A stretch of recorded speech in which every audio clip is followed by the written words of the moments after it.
நாங்கள் பணைய கைதிகளை விடுதலை செய்வதை உடனடியாக இடைநிறுத்துகிறோம் என்று அறிவித்திருக்கிறார். பாலஸ்தீனத்துக்குள்ள மனிதாபிமான உதவிகள், உணவு, மருத்துவம், தண்ணீர், அதே போன்று மருத்துவமனைகளுக்கு தேவையான மேலதிகமான பொருட்கள், மக்களுடைய வாழ்வாதாரத்துக்கு தேவையான டென்ட்டுகள் போன்றவைகள் 600+ ட்ரக்குகள்ல உள்ளே அனுப்புவதாக ஒப்புக்கொள்ளப்பட்டது. அப்படி என்றால் காசாவிலே யுத்தம் வெடிக்கும் என்ற கருத்துப்பட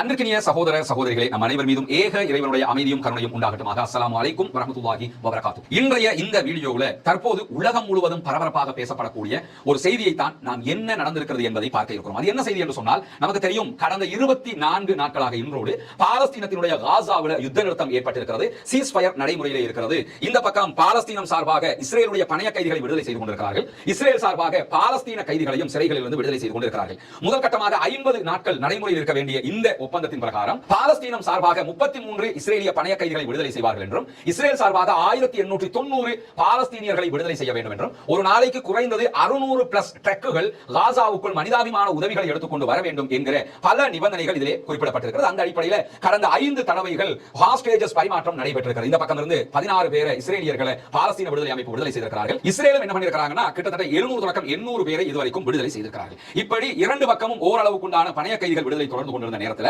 இஸ்ரேல் யுத்த நிறுத்த மீறல்களில் ஈடுபடுகிறது என்ற குற்றச்சாட்டை பாலஸ்தீனம் தொடர்ந்து முன்வைத்து வந்தது. குறிப்பாக இந்த சீஸ்ஃபயர் ஒப்பந்தத்தில் முன்னணியில் நின்று செயல்பட்ட கத்தார், அமெரிக்கா, எகிப்து ஆகிய நாடுகளுக்கு திரும்ப திரும்ப இந்த செய்தி அவங்க சொல்லிக் கொண்டு வந்தாங்க. இந்த நிலையில தான் நேற்று இரவு திடீரென பாலஸ்தீன விடுதலை அமைப்பினுடைய ஊடக பேச்சாளர் அபு உபைதாவினுடைய அறிவிப்பு பிரகாரம் நாங்கள் பணைய கைதிகளை விடுதலை செய்வதை உடனடியாக இடைநிறுத்துகிறோம் என்று அறிவித்திருக்கிறார். இந்த அறிவிப்பை ஏன் வெளியிடுகிறோம் என்பதை பற்றி பேசும்போது 3 காரணங்களை அவர்கள் சுட்டிக்காட்டுகிறார்கள். அது ஒன்று என்னன்னு சொன்னா, இஸ்ரேலிலிருந்து விடுதலை செய்யப்படக்கூடிய பாலஸ்தீன மக்களும் பாலஸ்தீனத்துக்குள்ள யுத்தத்தினால் பாதிக்கப்பட்ட பாலஸ்தீன மக்களுமாக நோயாளிகளை காசாவுக்கு வெளியில் அழைத்து சென்று வெளிநாடுகளில் ட்ரீட்மெண்ட் பார்க்கிறதுக்காக அனுமதிப்பதாக, ஒரு நாளைக்கு 50 பேரை வெளியேற்றுவதற்கு அனுமதி தருவதாக இந்த யுத்த நிறுத்த ஒப்பந்தத்தில் பேசப்பட்டது. ஆனால் அப்படி எந்த நடைமுறையையும் அவர்கள் செய்ய தவறுகிறார்கள். முறைப்படி 50க்கு உட்பட்டவர்கள் வெளியேற்றப்படுவது இல்லை.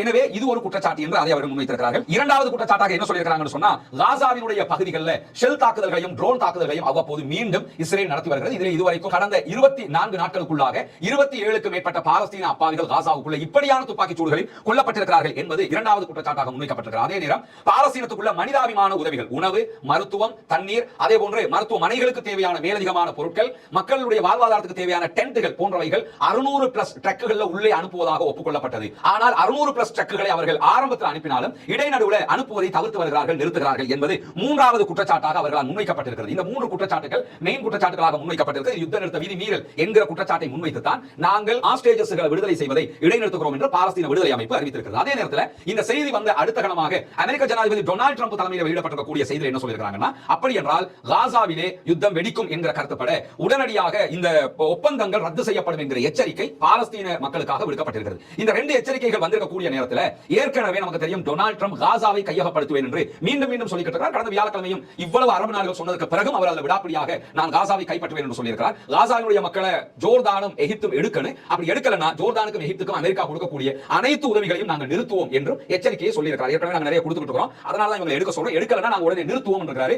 இதுவும் அவர் ஒரு ஜோர்தானையும் எகிப்தையும் மிரட்டியாவது அடிபணிய வைக்க வேண்டும் என்கிற கோணத்தில் பேசியிருக்கிறார் என்று பல சர்வதேச ஆய்வாளர்கள் இது தொடர்பான கருத்துக்களையும் சொல்லிக் கொண்டிருக்கிறார்கள். இதற்கு இடையில தான் இஸ்ரேலிய பிரதமர் பெஞ்சமின் நெத்தன்யாகு என்ன பண்ணினார் சொன்னா, காசாவினுடைய மக்கள் உடனே வெளியேறணும், வெளியேறி அவங்களுக்கு ஒரு காசாவை ஒட்டி ஒரு நாடு தேவைன்னா சவுதி அரேபியாவில் நிறைய இடம் இருக்குது, அங்க போய் எடுத்துக்கிறீங்கன்னு சொல்லியிருந்தார். சவுதி அரேபியாவும் அதற்கு காட்டமான பதிலடிகளை தொடர்ந்து வழங்கிக் கொண்டிருக்கிறது. இப்படி எல்லாமே ஒன்றுக்கொன்று ஒரு பிரச்சனையாக சுத்தி வரக்கூடிய நேரத்தில் தான் பாலஸ்தீன விடுதலை அமைப்பினுடைய இந்த அறிவிப்பு வெளியாகி இருக்கிறது. என்ன நம்ம யோசிக்க வேண்டிய ஒரு ஷாக்கான விஷயம் சொன்னா, பாலஸ்தீன விடுதலை அமைப்பினுடைய பலம் குன்றி இருக்கிறதா இல்லையா என்கிற ஒரு பெரும் கேள்வி இருக்கிறது. ஆனா இந்த பணைய கைதிகள் விடுதலையின் போது அவங்க நடந்து கொள்கிற விதங்கள், அவர்களுடைய பலங்களை அவங்க காட்டிக்கிட்டு இருக்காங்க என்கிறது எல்லா ஊடகங்களும் தொடர்ந்து பேசி வருகிறது. இப்படியான ஒரு நேரத்தில் அமெரிக்க ஜனாதிபதி காசாவை கைப்பற்றுவேன் என்று மிரட்டல் விடுக்கிற போதுதான் நாங்கள் பணைய கைதிகள் விடுதலையை இடைநிறுத்துகிறோம் என்கிற செய்தி அவங்க சொல்லி இருக்காங்க.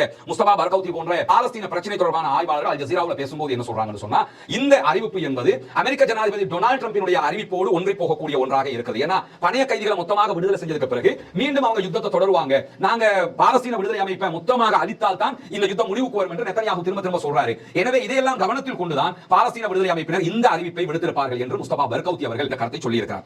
எது எப்படி போனாலும் அடுத்து என்ன நடக்க போகிறது என்பது மிகப்பெரிய கேள்வியாக இருக்கக்கூடிய நேரத்தில் அரபு நாடுகள் அத்தனையுமே பாலஸ்தீனத்தில் காசாவில் இருக்கக்கூடிய மக்கள் எக்காரணம் கொண்டும் ஜோர்டானுக்கோ அல்லது எகிப்துக்கோ இடம்பெயர வைக்க முடியாது, காசா மக்களுக்குரியது, பாலஸ்தீனம் தனி நாடாக அங்கீகரிக்கப்பட வேண்டும் என்பதில் அவர்களும் உறுதியான நிலைப்பாட்டில் இருக்கிறார்கள். இந்த நிலையில இப்படியான ஒரு அறிவிப்பை பாலஸ்தீன விடுதலை அமைப்பு வெளியிட்டிருப்பது என்பது சாதாரணமாக அவங்க வெளியிட்டிருப்பாங்களா என்கிற ஒரு கேள்வியை உண்டாக்குகிறது. அரபு நாடுகளோடு பேசாமல் இப்படியான ஒரு நிலைக்கு அவர்கள் வந்திருக்க வாய்ப்பில்லை. குறைந்தபட்சம் கத்தார், எகிப்து, ஈரான் போன்ற நாடுகளோடு கண்டிப்பாக அவர்கள் பேசியிருப்பார்கள் என்பது பெருத்த ஊகமாக தற்போது முன்வைக்கப்படுகிற நேரத்தில் 2 நாட்களுக்கு முன்பதாக பாலஸ்தீன விடுதலை அமைப்பினுடைய தலைவராக இருக்கக்கூடிய ஹலீல் அல்-ஹையா அவர்கள் ஈரான்ல நடைபெற்ற 46வது அவருடைய சுதந்திர தினத்திலே பங்கேற்றிருந்தார்.